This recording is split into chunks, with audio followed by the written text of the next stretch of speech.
Marami ang nagulat dito. Jong Hilario divorced na. Sa kasalukuyan, umiikot sa social media ang isang larawan na nagpapakita ng kopya ng court petition na inihain ni John Hilario para sa pagkilala ng kanilang diborsyo mula sa kanyang dating asawang British na si Michelle Westgate. Ang dokumentong ito ay nagpapakita ng kanilang legal na hakbang upang formal na maipagkaloob ang kanilang diborsyo, na hindi pa kinikilala sa Pilipinas. Ang dokumento ay ibinahagi sa publiko ng kolumnistang si Victor Agustin mula sa The Philippine Star. Ayon sa inilabas na kopya ng court petition, makikita ang pangalan ni John Hilario bilang Virgilio Hilario Jr., pati na rin ang pangalan ng kanyang ex-asawang si Michelle Westgate. Ang mga detalyeng ito ay nagpapatunay na ang proseso ng kanilang diborsyo ay opisyal nang natapos at naaprubahan. Ang hakbang na ito ni John Hilario at Michelle Westgate ay isang mahalagang aspeto sa kanilang personal na buhay, lalo na't ang kanilang diborsyo ay nangyari sa kabila ng katotohanan na hindi pa ito kinikilala sa Pilipinas. Ang pagkakaroon ng diborsyo sa ibang bansa at ang hindi pag-aproba nito sa Pilipinas ay isang isyu na madalas na nagiging sanhi ng kalituhan at komplikasyon para sa mga Pilipino na umaasa sa banyagang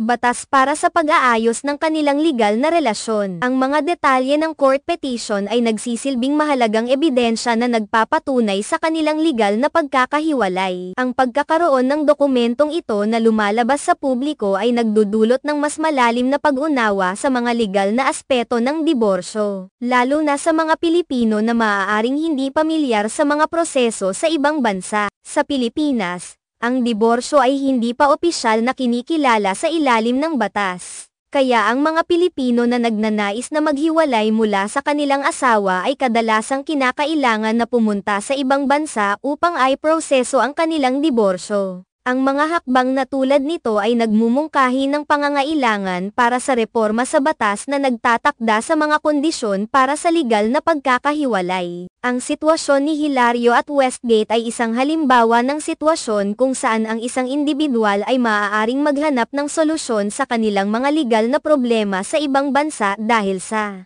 kakulangan ng mga opsyon sa Pilipinas. Ang paglalathala ng dokumentong ito sa social media ay nagpapakita ng kahalagahan ng transparency sa mga legal na proseso. Sa pamamagitan ng pagbibigay ng access sa mga dokumento tulad nito, ang publiko ay nagkakaroon ng mas malalim na pag-unawa sa mga legal na hakbang na kinakaharap ng mga individual sa kanilang mga personal na buhay. Ang mga detalye sa court petition ay nagbibigay liwanag sa mga hakbang na ginawa ni Hilario at Westgate upang makamit ang kanilang layunin na maging opisyal na kilala ang kanilang diborsyo sa kanilang mga legal na record. Ang sitwasyong ito ay nagmumungkahi rin ng mas malawak na usapin ukol sa mga legal na batas ng diborsyo sa Pilipinas. Sa kasalukuyan, ang batas ng bansa ay hindi tumatanggap ng diborsyo, na nag-iiwan sa mga Pilipino ng limitadong opsyon para sa legal na pagkakahiwalay. Ang mga Pilipino na naglalakbay sa ibang bansa para sa kanilang diborsyo ay madalas na nagiging biktima ng mga komplikasyon na dulot ng hindi pagkakaalam ng mga lokal na batas. Ang ganitong mga kaso ay nagpapakita ng pangangailangan para sa pagreporma sa batas ng diborsyo sa Pilipinas upang makasabay sa pagbabago ng mga legal na aspeto sa ibang bahagi ng mundo. Ang pagkilala sa diborsyo sa ibang bansa, tulad ng kaso ni Hilario at Westgate, ay nagbibigay ng pagkakataon para sa mas malalim na pagsusuri ng mga batas na umiiral sa Pilipinas. Ang mga batas at regulasyon na nauukol sa diborsyo ay mahalaga sa pagbuo ng mas makatarungan at makatawid na legal na sistema. Sa ganitong paraan,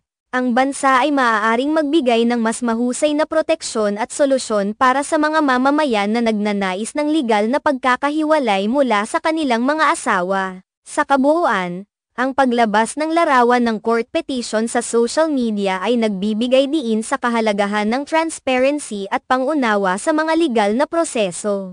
Ang hakbang na ito ay nagpapakita ng pangangailangan para sa mas malalim na pagsusuri sa mga batas ng diborsyo sa Pilipinas at kung paano ito maaaring makapagbigay ng mas mahusay na solusyon para sa mga Pilipino sa hinaharap.